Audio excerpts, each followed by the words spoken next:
Au sud de la frontière américaine, les agents de la DEA se livrent à un jeu du chat et de la souris excessivement dangereux.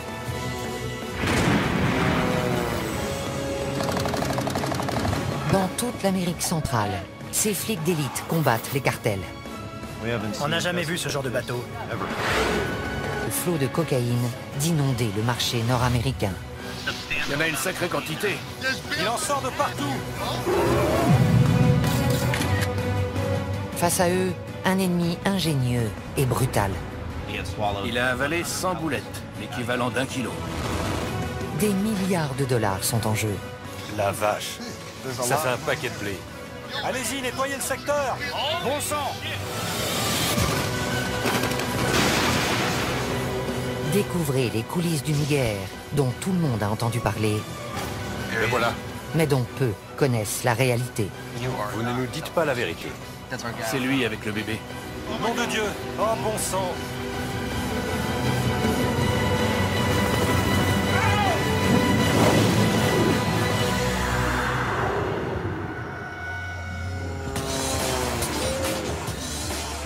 Chaque année, la Colombie expédie près de 450 tonnes de cocaïne vers le nord. Valeur à la revente, 67 milliards de dollars. Les trafiquants font entrer la drogue par bateau, avion privé et même sous-marin. La méthode la plus employée reste la mule humaine. Les mules sont particulièrement actives dans les aéroports. Une brigade de flics d'élite locaux et 2 agents de la DEA, Liam et Jack, sont chargés de les traquer. Pour des raisons de sécurité, nous ne révélerons pas leur vrai nom. Il sort encore de la poudre blanche. Ils luttent jour et nuit contre d'habiles contrebandiers qui emploient tous les moyens pour faire pénétrer la drogue en Europe et en Amérique du Nord. Il y a de la cocaïne dans ses chaussures. Ils risquent très gros, car les cartels éliminent tous ceux qui se dressent sur leur chemin, même les agents de la DEA. Giovanni était mon bras droit, mon bras armé. Cette semaine, Liam et Jack ciblent les aéroports de Bogota et de Medellín. Mission, faire quadriller les lieux par des équipes de policiers spécialisés et prendre les mules sur le fait. Il est essentiel de contrôler le trafic des mules, parce que c'est une importante source de renseignement. Ils se dirigent vers l'aéroport Eldorado de Bogota, où sont effectuées 80% des saisies dans les aéroports colombiens. On l'appelle le monstre. La police des stupes l'appelle l'école.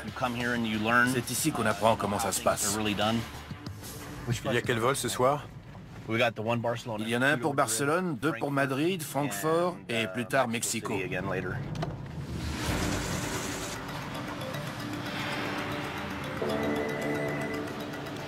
Allô?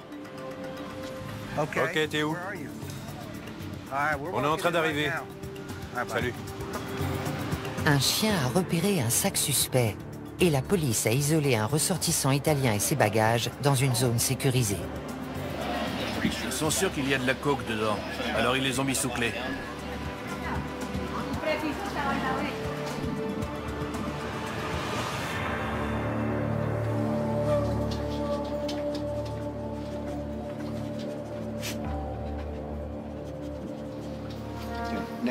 Ils vont fouiller. D'où il vient? Il est italien. Il allait où? Il allait à... Parmi les vêtements, il découvre un objet que Liam a déjà vu dans les bagages des mules. On tombe très souvent sur des médailles religieuses. Lui, il a une croix. Il pense qu'ils vont échapper à la... Mais c'est curieux. C'est pas le genre de choses qu'on jette au fond d'une valise. C'est une protection? Pour que Dieu veille sur moi pendant le voyage. J'allais être avec ma petite amie.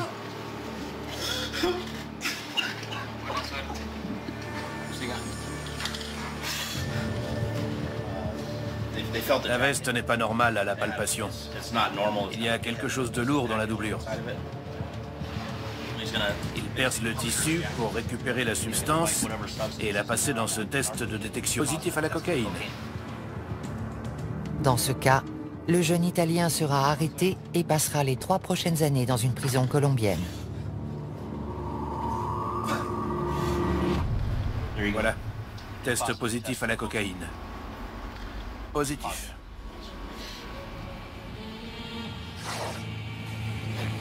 L'odeur mordante de la cocaïne passe difficilement inaperçue. Les contrebandiers ne manquent pas d'astuces pour tenter de la dissimuler. Il y a un agent de masquage. C'est peut-être un détergent utilisé pour couvrir l'odeur. J'ai un téléphone. Si vous voulez appeler quelqu'un hors de Colombie... Si je dis ça à mon père, il va faire une crise cardiaque. Ça va le tuer. Il faut surtout pas qu'il le sache.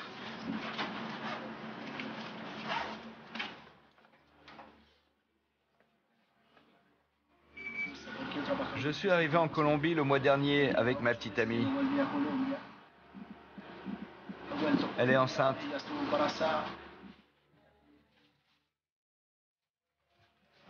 Je l'ai fait pour l'argent, pour pouvoir créer une entreprise, parce que je ne voulais pas qu'elle me quitte.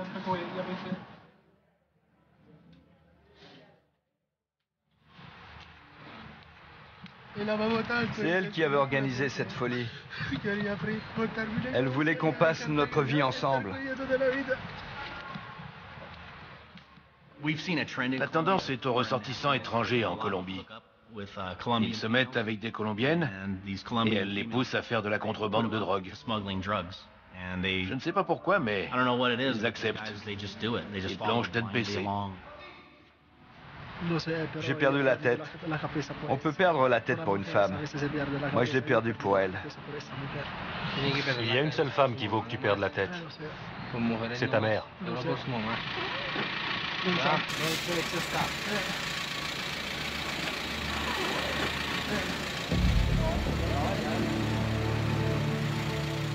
Le boulot de Liam et de Jack ne se résume pas à arrêter des mules. Leur objectif principal est de les suivre jusqu'à la source. Au revoir. La mule est tout en bas de la pyramide. Au-dessus, il y a le recruteur. Du recruteur, on peut remonter à l'emballeur. Il y a les expéditeurs colombiens et il y a un destinataire. Et puis il y a le boss. On essaie de démanteler toute la chaîne. Près de l'aéroport de Medellín, les trafiquants nous ont accordé le rare privilège de pénétrer dans leur monde. Ces gens sont ceux que Liam souhaite coffrer à tout prix. Cet homme que nous appellerons Carlos est un spécialiste, un emballeur dans le jargon du narcotrafic. On ouvre le lecteur de DVD. Il y a plein de à l'intérieur. Je peux mettre quelque chose ici, ici et ici. Il est fier de son travail, mais il le fait rarement en public. Regardez. On dirait un câble de DVD tout à fait normal.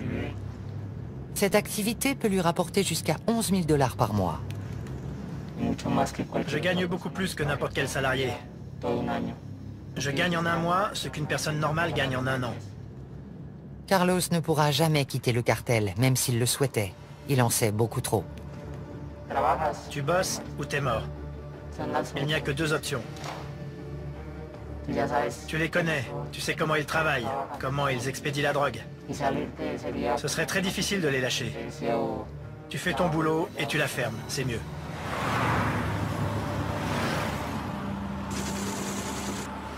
Dans une autre planque, un autre spécialiste prend des risques encore plus grands. C'est une mule que nous nommerons José. Allô? Comment tu vas? Au bout du fil, le boss de José. Il veut savoir si la coke est prête à partir. Oui, ils viennent d'arriver. Marty a envoyé des chocolats.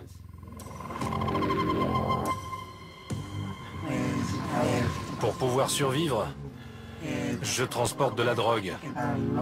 Je la transporte par avion, dans mon jean.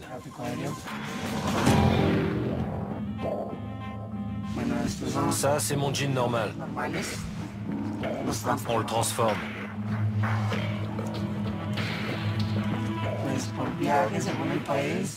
Je gagne entre 8 000 et 9 000 $ par voyage. J'ai toujours peur. Je regarde tout le temps dans mon dos.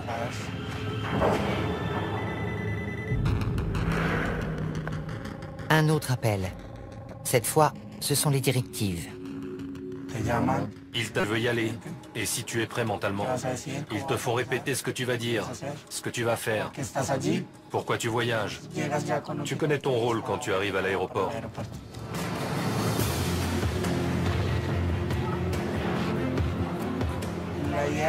Le but, j'essaie de beaucoup parler avec les préposés qui s'occupent de moi, parce qu'ils observent ton attitude et ta personnalité.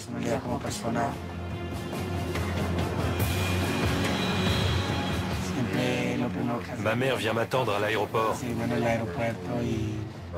Et quand j'arrive, elle me serre dans ses bras et elle m'embrasse. Ce n'est pas facile pour elle. Ce n'est pas normal. Ma mère est une femme bien.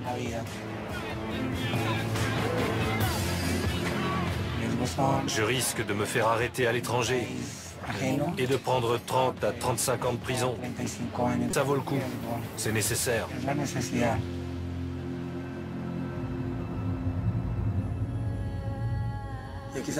Je le fais pour ma mère, pour mon frère, pour mes études.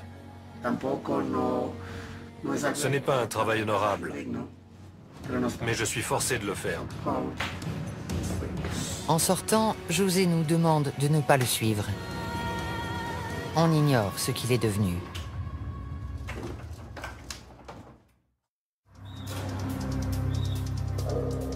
Au terminal de fret de l'aéroport de Bogota, les agents de la DEA et leurs collègues colombiens viennent de découvrir de la cocaïne dissimulée dans un colis d'aspect anodin.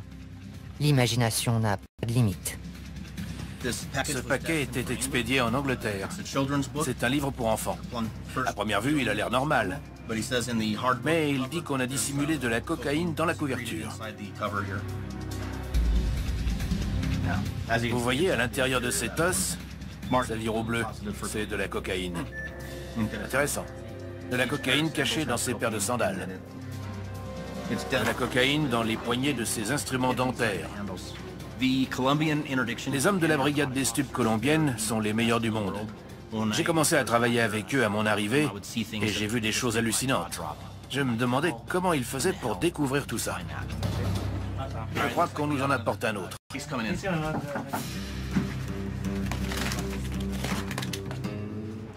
C'est un carton de déodorant à billes à destination de l'Espagne. Et les flics étaient soupçonneux. Je suis d'accord, ça n'a pas de sens. Je pense qu'il y a un petit réservoir ici contenant du vrai déodorant et un double fond dessous rempli de cocaïne liquide. Je vais passer pour un crétin si je me trompe. Mais d'après mon expérience, je dois être dans le vrai. Perce un petit trou ici. Liquide.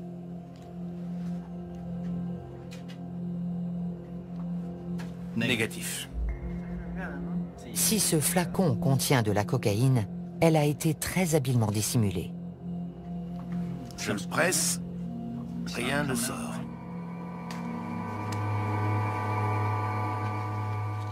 Bleu, positif, cocaïne. Il y a bien de la cocaïne, comme je l'avais dit. Je me sens moins bête. C'est de la cocaïne liquide. Encore un point pour les flics. J'aime la chasse. Une bonne journée pour moi, c'est avoir des informations et remonter la piste.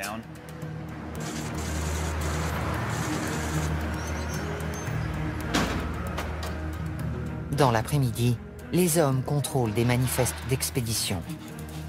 Ils cherchent des informations qui leur permettraient de remonter la chaîne jusqu'au chef de réseau. Il y a environ 3 tonnes et demie de fret. Il suffirait d'un indice pour nous aiguiller. Ça part au Costa Rica. Il y a un nom et des numéros de téléphone. Je vais tout rentrer dans la base de données.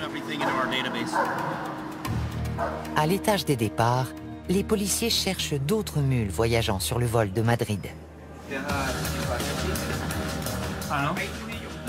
Plusieurs indices nous mettent sur la voie. En général, quelqu'un qui a avalé de la drogue est très pâle. Il est mal à l'aise, il transpire. Il peut même avoir une petite croûte blanche sur les lèvres. Ceux qui s'en font une ceinture restent loin des autres. Les passagers qui montrent ces signes révélateurs ou qui paraissent simplement nerveux passent dans ce scanner corporel de dernière génération. C'est un appareil à rayons X qui radiographie les organes internes pour voir si la personne a avalé des capsules d'héroïne ou de cocaïne. Un Italien traverse le portique sans problème. Mais l'aspect de ses chaussures alerte les policiers. On a interpellé un passager italien. Veuillez retirer vos chaussures, monsieur. On va pratiquer les premiers tests pour voir s'il y a de la cocaïne ou de l'héroïne dans ses chaussures. C'est positif à la cocaïne. Bleu. Bilan du vol de Madrid, une seule mule. Mais ce n'est que la première arrestation d'une soirée qui va se révéler trépidante.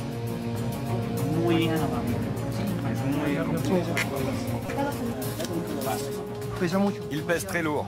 Trop lourd. Un petit échantillon? Voilà. Cocaïne. Il y a de la cocaïne liquide dans ce jean.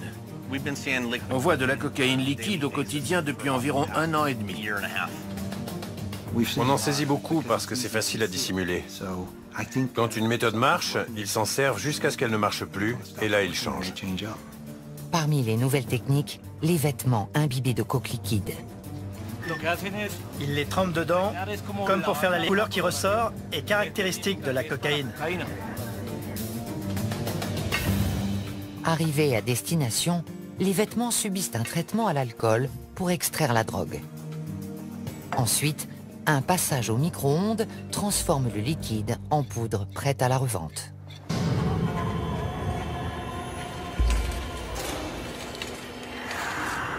Toutes les formes de contrebande sont risquées, mais la méthode la plus dangereuse est celle des bouletteux.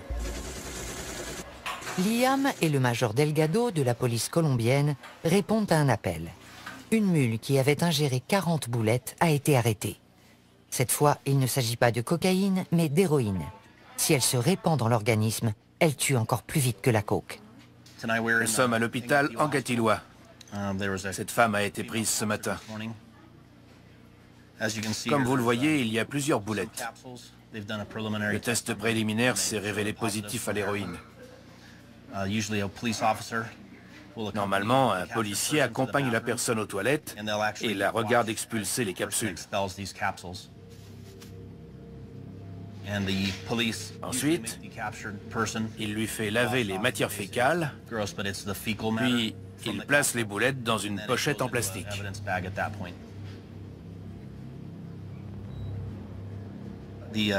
La femme dit qu'elle a avalé 40 capsules. Jusqu'à présent, elle en a expulsé 36. Il en reste 4. Elle espère qu'elle va les expulser bientôt, parce qu'elle craint pour sa vie. Malheureusement, sa vie n'est pas seule en jeu. Elle est enceinte. J'étais obligée de le faire. Je suis au chômage et j'ai besoin d'argent pour nourrir mes enfants. J'ai honte. Je viens d'une bonne famille. Il ne pouvait rien arriver de pire. J'ai déshonoré mon nom. Les miens vont me rejeter. Je sais qu'une longue route m'attend. Je m'inquiète pour mes enfants. J'ai fait ça pour eux. Liam a entendu des centaines d'histoires tragiques, de mauvaises décisions prises pour de l'argent facile. Ils peuvent se faire beaucoup d'argent. S'ils réfléchissent à court terme, ils trouvent que ça vaut la peine. Ils pensent qu'ils ne se feront pas arrêter. Mais on les prend à tous les coups. Ça ne vaut pas la peine. Ils peuvent y laisser la liberté ou même la vie. Mais pour ceux qui les emploient, les bouletteux ne valent que le produit qu'ils transportent. Pour préparer la cocaïne à être ingérée, elle doit être emballée dans des capsules de préservatifs.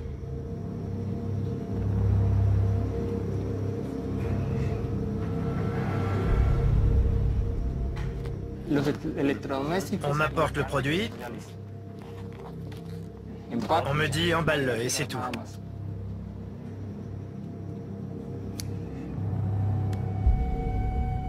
Je ne sais pas qui le transporte.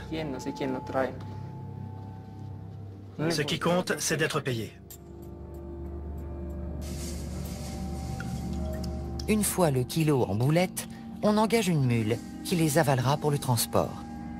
Nous appellerons celle-ci Moreau. Moreau est bouletteux depuis 10 ans. Il connaît parfaitement les risques. Jusqu'à présent, j'ai fait beaucoup de voyages et je m'en suis sorti vivant. Mais j'ai beaucoup d'amis qui sont morts en traversant la frontière. L'huile permet aux boulettes de passer plus facilement. Mais avec une telle concentration de drogue, la moindre fuite pourrait causer un arrêt cardiaque. C'est très dangereux. On peut mourir dès la première boulette du premier voyage, parce qu'il est toujours possible que la cocaïne se répande.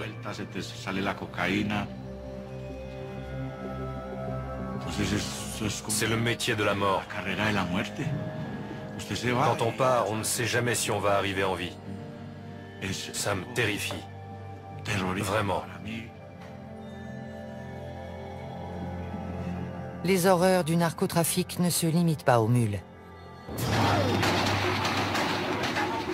On compte aussi d'innombrables victimes parmi la population et la police colombienne.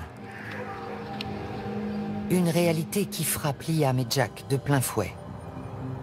Ils viennent d'apprendre qu'un de leurs plus proches collègues a été assassiné au cours d'une rencontre avec un informateur à Medellín. Il s'appelait Giovanni. J'étais très proche de lui, c'est dur.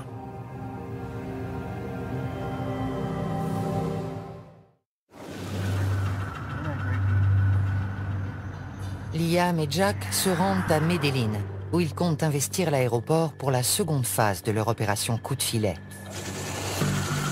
L'objectif de ce voyage dépasse le strict cadre de l'arrestation de mules. Ils veulent trouver les assassins de Giovanni. Je vais à Medellín pour des raisons personnelles. Un de mes meilleurs amis a été tué. On vient coordonner l'enquête sur son assassinat. L'ancien bastion de Pablo Escobar demeure l'épicentre du trafic de drogue, un terrain très dangereux pour la DEA. Tout policier risque la mort à Medellín. Il faut être sur le qui-vive. Quand je viens dans cette ville, je suis prêt à tout. J'ai repéré une moto blanche derrière nous. Elle nous suit depuis une dizaine de minutes. Le conducteur s'intéresse beaucoup à nous. Il n'arrête pas de nous regarder. Il n'est peut-être pas dangereux, mais il pourrait appeler quelqu'un pour dire qu'il a vu quelque chose de bizarre. Les trafiquants sont peut-être déjà au courant de leur présence. Mais Liam et Jack continuent jusqu'au jardin botanique où Giovanni a été abattu. Giovanni était l'un des meilleurs policiers que j'ai rencontrés. Il avait un cœur de lion. Il ne connaissait pas la peur. Il faisait un boulot formidable et ça rejaillissait sur moi. Je me reposais sur lui. C'est là? On peut se garer à l'intérieur? C'est arrivé à 7h25 du matin. Il devait y avoir autant de monde que maintenant. Faut être vraiment gonflé pour faire ça en plein jour. Giovanni croyait avoir rendez-vous avec un informateur quand il a été tué de sang-froid devant des centaines de personnes. D'après les preuves matérielles et les photos de la scène de crime, le véhicule de nos hommes était garé dans ce sens. Le conducteur et le passager à l'avant, personne derrière. 2 tueurs se sont approchés par les côtés. L'un du côté du conducteur, l'autre du passager. Ils ont ouvert le feu. L'un d'eux est arrivé à la hauteur de la portière passager. Il a éjecté un magasin, en a mis un autre et a recommencé. Puis il a reculé. Et ils se sont enfuis. Ils étaient entraînés. Ils avaient une expérience militaire vu la façon dont ils se sont approchés du véhicule et dont ils tenaient leur arme. Ils la tenaient pas comme des gangsters. C'était pas leur premier assassinat. Ils vont ratisser le quartier en quête de renseignements. On doit aller à plusieurs endroits, mais vous ne devez pas vous montrer. Est-ce être présent ce jour-là? D'autres gens qui sont souvent dans le coin? Peut-être. Vous devriez aller voir par là. Est-ce que la police a demandé la vidéo de surveillance? C'était là. L'homme à qui il parle a une vue parfaite sur la scène de crime. Mais il prenait sa douche au moment clé. Personne ne sait quoi que ce soit sur l'assassinat. Il y avait des yeux partout, mais personne n'a rien vu. Pour nous, cela signifie que la Oficina contrôle le quartier. La Oficina de Envigado est un syndicat de tueurs à gages, le groupe le plus meurtrier de Colombie. La Oficina a toujours été un élément criminel violent. Ils sont furieux parce qu'on a arrêté quelques chefs haut placés et je suis sûr qu'ils seraient ravis de tuer ou de blesser un membre de la DEA. Malheureusement, notre mini-quadrillage n'a pas donné grand-chose. Le pompiste travaillait ce matin-là. Il a entendu les tirs, mais il n'a rien vu. Le portail était ouvert, mais nos hommes ne sont pas entrés. Ils se sont garés là. Ça me paraît bizarre, parce qu'ici c'est un trottoir. Pourquoi n'ont-ils pas été plus loin pour libérer le passage? C'est une rue complètement dégagée et très fréquentée. Drôle d'endroit pour une fusillade. Je crois que la Oficina voulait que l'assassinat soit public. Elle voulait envoyer un message. Il y a sans doute eu des centaines de témoins, mais personne ne parle. Le quartier est sous leur coupe. Les gens ont peur de parler.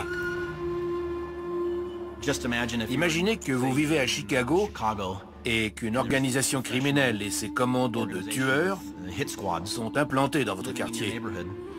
Vous n'iriez pas parler d'eux. Regardez en haut des collines. C'est un bassin de recrutement de trafiquants et d'hommes de main. Il y a aussi des tas de gens honnêtes, mais c'est là qu'ils recrutent. La Oficina croit pouvoir opérer impunément dans ce secteur. C'est très difficile pour la police quand personne ne veut coopérer avec elle contre les voyous qui infestent la ville et qui tuent des innocents et des policiers compétents qui font de leur mieux.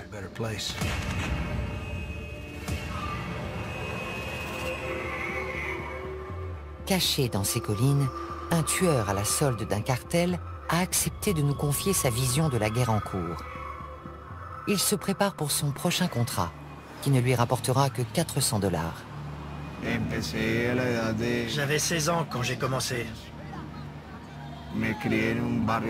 J'ai grandi dans un quartier où il était courant de tomber sur un cadavre dès qu'on sortait de chez soi le matin.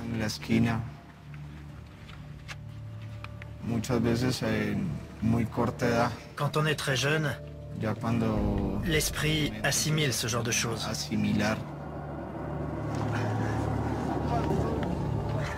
Ce n'est pas une excuse. Venir d'un quartier défavorisé n'autorise pas à tuer.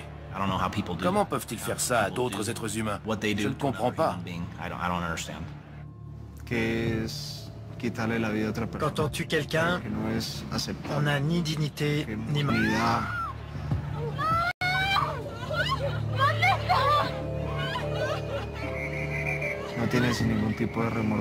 On n'éprouve aucun remords. On ne se sent pas coupable. Et chaque fois, c'est plus facile. On devient plus impitoyable. Je suis un instrument. Une marionnette entre les mains de gens puissants. Ils se servent de moi pour imposer leurs lois à tout prix.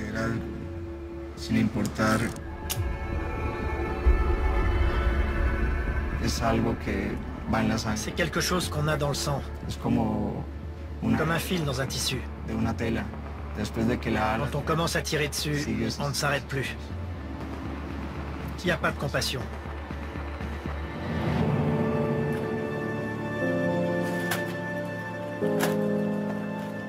Bien qu'il traque sa victime avant de la tuer, l'assassin ignore la raison du contrat.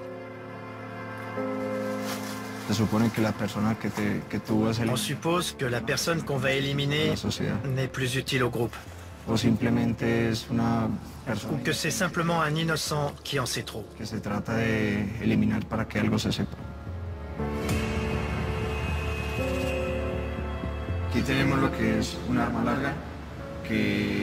Ce fusil sert pour les boulots où on doit percer des gilets pare-balles. Avec le pistolet, on tire, puis on le cache.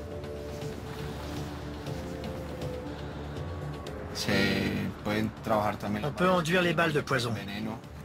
Ici, c'est du cyanure. Une simple éraflure sur la jambe entraîne la mort.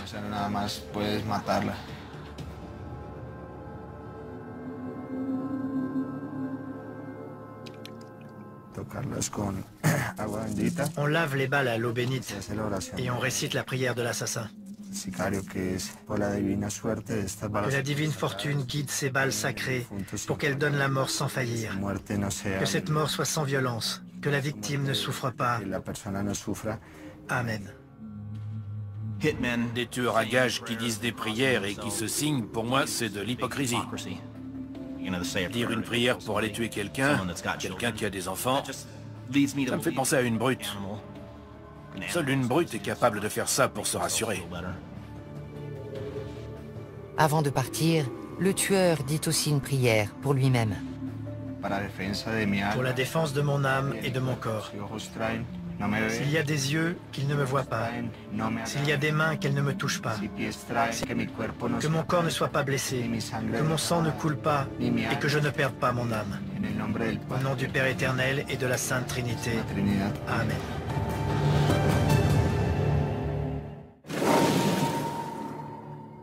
L'opération Coup de filet se poursuit toute la semaine à l'aéroport de Medellín. Une suspecte est dirigée vers le scanner corporel. Les rayons X montrent des images très bizarres, de taille et de forme identiques.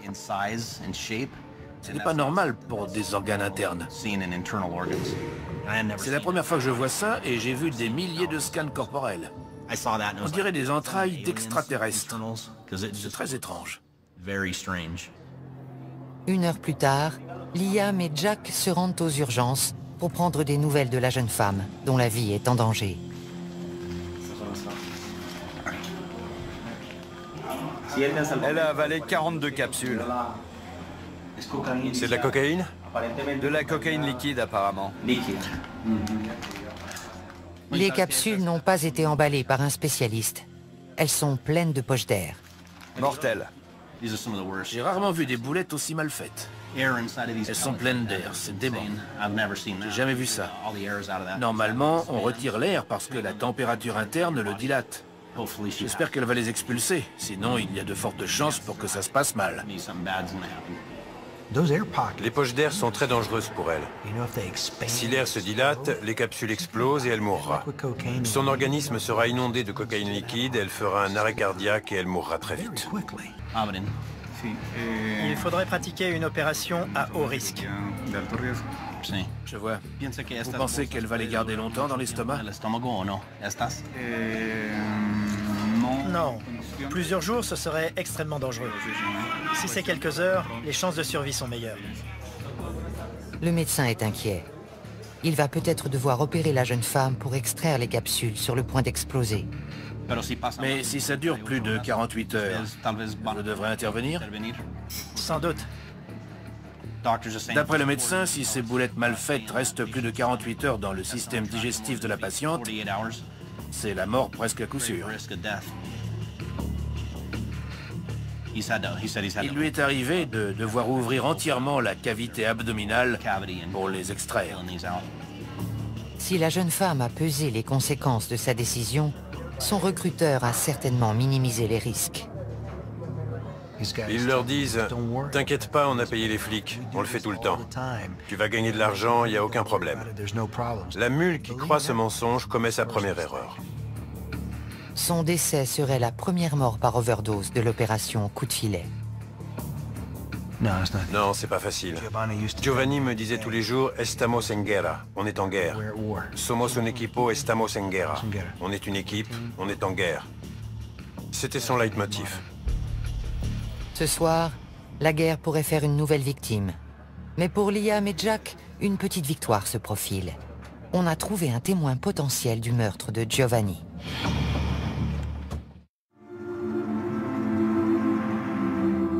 Avant d'entamer une journée chargée, les deux agents passent prendre des nouvelles de la jeune bouletteuse. On fait juste un saut à l'hôpital pour voir comment elle va.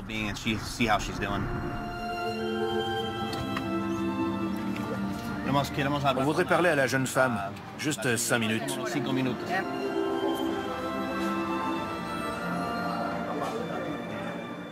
Je crois qu'elle est aux toilettes. Elle a expulsé la dernière? La dernière est passée. Le lendemain, quand je l'ai vue, j'ai été étonné qu'elle ait passé la nuit. Les formalités de sortie vont prendre une demi-heure. Ensuite, ils l'emmèneront en comparution initiale, puis en cellule. Et elle a survécu. Bonjour, comment ça va? Bien, beaucoup mieux. J'ai plus mal. Elle a eu beaucoup de chance d'expulser toutes les boulettes. Elle est complètement remise. Liam et Jack tentent d'en savoir plus sur la personne qui l'a engagée. Mais elle maintient qu'elle a agi seule. Elle dit qu'elle est seule en cause. Je ne la crois pas. Je ne crois pas qu'elle avait les fonds pour acheter de la cocaïne et prendre l'avion pour le Honduras en espérant trouver un acheteur sur place. Elle protège quelqu'un, sûrement un membre de sa famille. Bonne chance et merci beaucoup. Merci. Vous avez été très gentils. Et vous avez des beaux yeux tous les deux. Le soulagement est général. La jeune femme n'a pas payé sa mauvaise décision au prix fort, mais plusieurs années de détention l'attendent. L'affaire de la prison, c'est triste. Elle sera peut-être un peu moins heureuse, mais un peu plus avisée.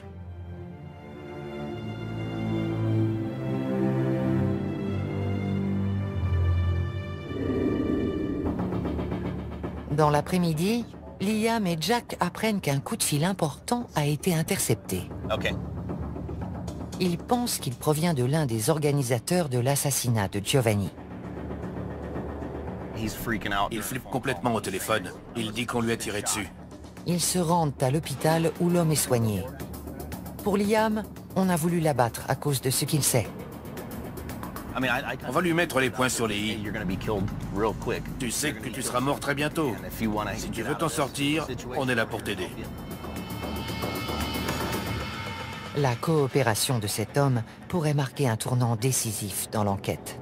Franco, on va à l'hôpital. J'espère que cet individu va faire une déposition et identifier les gens qui ont tué Giovanni. On arrive à l'hôpital. On ne peut pas vous emmener, c'est trop important.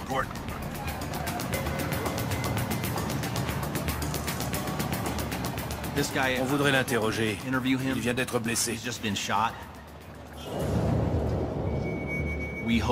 Espérons que ça lui a ouvert les yeux et qu'il nous donnera des informations sur les tireurs. S'il capture le responsable de l'assassinat de Giovanni, c'est tout un réseau de tueurs qui pourrait tomber. Ils ressortent une trentaine de minutes plus tard, plus tôt que prévu. Alors? Ça s'est pas passé comme on voulait. Le type soutenait qu'il ne savait rien. Son histoire n'était pas crédible. Il a menti tout du long. Regardez l'homme qu'on vient d'interroger. Il est couvert de sang, des pieds à la tête. Il a nié tout en bloc. Il n'a montré aucun remords pour ce qui est arrivé à nos flics. Aucune volonté de nous aider. Et il ne craint absolument pas pour sa vie. L'individu redoute bien davantage les assassins de la Oficina que d'être incarcéré par la DEA. À cause de son silence, l'enquête piétine.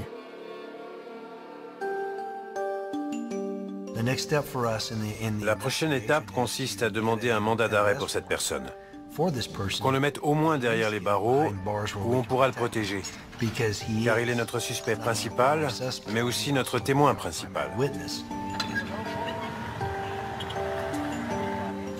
On emploie toutes les méthodes d'investigation possibles. C'est ma façon de lui rendre hommage.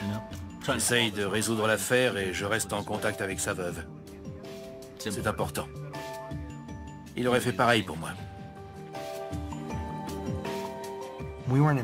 On n'enquêtait pas sur la Officina de Envigado, mais maintenant on les a dans le collimateur. On n'oubliera pas, on ne laissera pas passer.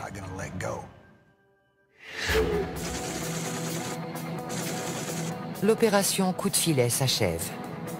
Ce soir, Liam et Jack donnent une conférence de presse sur une saisie d'une importance considérable. 30 kilos de cocaïne liquide.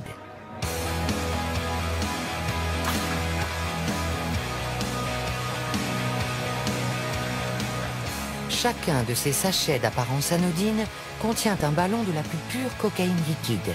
Elle a été dissimulée avec art, mais c'est le boulot de la DEA. Vous avez essayé de ce côté? Non, je le sens au toucher. Pas à l'odeur. Ils sentent rien, mais eux, ils ont reniflé plus de cocaïne que moi. Si vous l'ouvrez normalement et que vous pressez dessus, il sentira de la mayonnaise ou du ketchup. Et vous ne sentirez pas la cocaïne. Mais dès que vous percez le sachet, l'odeur de la cocaïne couvre tout. Celui qui l'a emballé a fait du bon boulot pour la masquer. C'est une bonne méthode de contrebande. On a tout vu ici, dans le pantalon, les vêtements imbibés. Leur imagination en matière de cachette n'a pas de borne. Cette saisie est une victoire pour la DEA et ses collègues colombiens. Et alors même qu'ils se réjouissent, les trafiquants échafaudent de nouveaux plans et expédient des tonnes de drogue vers l'Amérique du Nord. On nous demande si ça vaut la peine, si on change quelque chose. Il n'y a pas de doute, on est efficace. La présence de la DEA en Colombie a réduit le trafic de drogue. Depuis mon arrivée, la sécurité publique s'est améliorée. L'économie et la population s'en trouvent mieux.